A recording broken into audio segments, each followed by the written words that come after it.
lot of people are putting their hat in the ring to run for Horry County Council. One of them is Johnny Vaught. He joins us now. You're running for District 8, and that's the seat that is held right now by Carl Schwartzkopf. That's correct. Who was on this show and said he's not going to run again. That's true.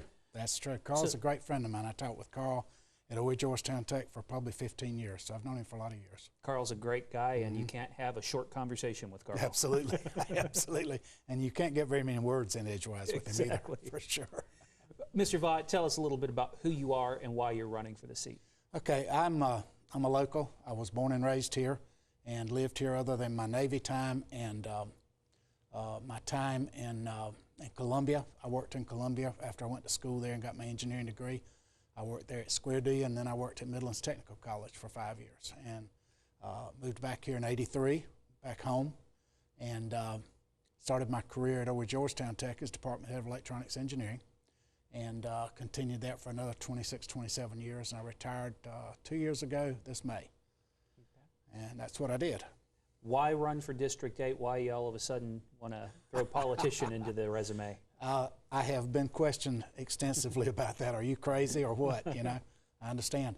But we had an issue in my neighborhood last year about establishing a tax district, a special tax district in Quail Creek. And my neighbors and I got together and defeated it so that we did not have an extra tax imposed on us. And after that, and we defeated it very soundly, they all got together and decided, you need to be on that council. So here I am. All right. Well, District 8 serves a lot of Conway, particularly the areas around CCU, around where our station is here in right across from CCU. It's a big district with a diverse district, a lot of different types of people in there. What do you plan to do things much differently than Mr. Schwartzkopf did? He was one of the more laid-back council members until he was serious about an issue. Or do you want to? What's your approach? I intend to get very up close and personal with the people. One of my primary issues with that tax district thing was that it was taking away people's rights and responsibilities to be good neighbors. And I think to be good neighbors, you have to learn to work together. You don't need to think of government or the police or something like that as being the people who you turn your problems over to. You need to talk with your neighbors about problems and so forth. And to me, that's a microcosm of the way the county government should run. Some of the issues facing Horry County government, well, one right now, we're talking about beach tent bans. And to look at something like that, while you don't have beach in your district, but that would be something you'd be asked to vote on. And I think it speaks to where you stand on different things. What do you think about beach tents? My next door neighbor has really called me to task for that because I am at this point, and I haven't done due diligence on this because I'm obviously not on the council, but from what I've seen attending council meetings and listening to the public service employees coming in and talking to public safety people coming in and talking to us about the lack of access for emergency issues, the fact that it limits people's views of the beach. I've seen pictures that are just pretty bad as far as being able to enjoy the beach is concerned. And so I'm really, from a standpoint of the public safety issue and so forth, I'm really in favor of the ban. But I'm also in favor of people having their rights. So, you know, it's a sticky issue because somewhere there has to be a compromise between people's rights and safety and public safety. And so without doing more due diligence on that issue and finding out, I'd like to get down there actually during the summer and walk the beaches and see just how bad the issue is and so forth, because pictures don't always tell you everything. And I'd like to see all of that before, luckily enough, I don't have to take a vote on it right now, but I'd like to have more information before I can make my decision, you know? Well, you will have a say on infrastructure if you're elected, and of course Highway 501 runs right through the heart of your district, it does. As does parts of Socastee are in District 8. 544. Talking 544, even parts of the Southern Evacuation Lifeline could come up that way. Sure, absolutely. What should the priorities be as far as infrastructure roads go? You know, always we have been behind the 8-ball, or behind the curve or whatever, in planning in Horry County. I think that we have, Carolina Forest is a perfect example of putting in thousands and thousands of homes without having infrastructure in place first. I think you need to look ahead at where the developments are going to come, at what the real needs are going to be, and make your priority decisions based on that. You can't always be reacting to situations. You need to be proactive to them. And I think, you know, it's the nature of a bureaucracy, excuse me, to react. But we need to be more proactive with those things. A lot of those roads require state money. Sure. I-73, of course, requires state, local, federal, Right. any money it can get from anywhere. Sure. Mm-hmm. But for the things that do require county money, talking about county roads, Mm-hmm. talking about maybe regulations on developers to put sidewalks in communities, Sure. things like that, Mm-hmm. where do you stand from what the county could do? What is the county doing something it shouldn't be doing right now? What should it be doing? I don't think so. I think the county is focusing on specific issues, like putting a traffic circle in on Singleton Ridge Road. I know with where your studio is here, you probably travel towards the hospital and back and forth on Singleton Ridge Road, and there's an intersection in there that's terrible.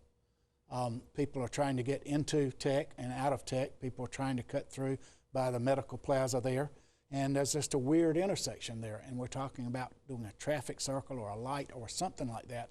And that's the kind of issue that we need to really look at and plan and try to figure out what is really the best thing to do there. And we have multiple issues like that around the county, and that's where we need to look at. Well, and you brought that up, the influx of people into Carolina Forest. Mm-hmm. Obviously, talking about the traffic on Singleton Ridge Road, that's affected by the kids at CCU. Sure. That school just seems to be hitting a growth spurt and Absolutely. showing no signs of slowing right now. As is Tech. As is Horry Georgetown Technical College. So what do you do to prepare for that growth outside of traffic circles? Because it's going to need more than just that. Sure, exactly. I think that Singleton Ridge Road, due to the fact that the hospital is there, should have been four-laned a long time ago with turn lanes and so forth to make the traffic flow through there, because I've seen ambulances backed up trying to get in and just couldn't get in just because they came in around lunchtime or around class change time, that kind of thing. That road should have been four-lane a long time ago as a priority, because it was obvious that we're going to get growth there. As you said, you've attended a few Horry County Council meetings, and council seems to work pretty cohesively. I mean, there at times they don't Sure. agree and they work that out. What will you bring to council? Will you be somebody who helps build coalitions, or will you be somebody who fights against the majority at times if you see it's right? How do you plan? How do you think you'll fit in in that group? Right, I understand. And I have not missed a county council meeting or committee meeting since the middle of January when I first decided I was going to run, because I believe that if you're going to take that office, you don't wait until you take the office before you learn how to deal with things and learn how the procedures work and how things go. And also looking at the individual personalities and that kind of thing, because that's very important. To get to your question, Horry County is kind of different from a lot of counties that I've seen. I lived in Richland County for a long time. I've been part of other counties and all. Horry County has such a diverse population and such a diverse set of issues. Each district has a totally different set of issues. Think about the Aner district. Think about the Loris district. They don't have any beaches. They don't have any kind of problems with tourists and so forth. So you have to build coalitions, and you have to talk to people and get them to work together with you to solve countywide issues, and realize that this may not affect my district, but affects the county. And I'm elected to really serve the county after my district. But you have to build those coalitions, and it's got to be a bear to do that. And I watch the councilmen struggle with that, because they have such different issues. And you end up sort of, I think in some cases, making trade-offs and saying, okay, if you'll help me with this issue in my district, I'll help you with your issue in yours, and so forth. And I think that's a necessity. Right. But we still have to address the common issues, the county issues. And a lot of that is our traffic flows, because flow of traffic coming through Conway and 501 obviously affects Aner, and 9 affects Loris. So all of these things have effects beyond where our districts are. And so we have to look at those and find those common things, and the whole council work on those things. Last question for you. I don't live in your district, but if I did live in your district, why should I vote for you? Because I'm going to bring a fresh perspective to the council. because I'm going to be prepared and because I'm going to get out and listen to you. I'm going to have a website set up that people can communicate with me and ask me questions and tell me what problems are. But I also want people to come to me with not just problems, but solutions.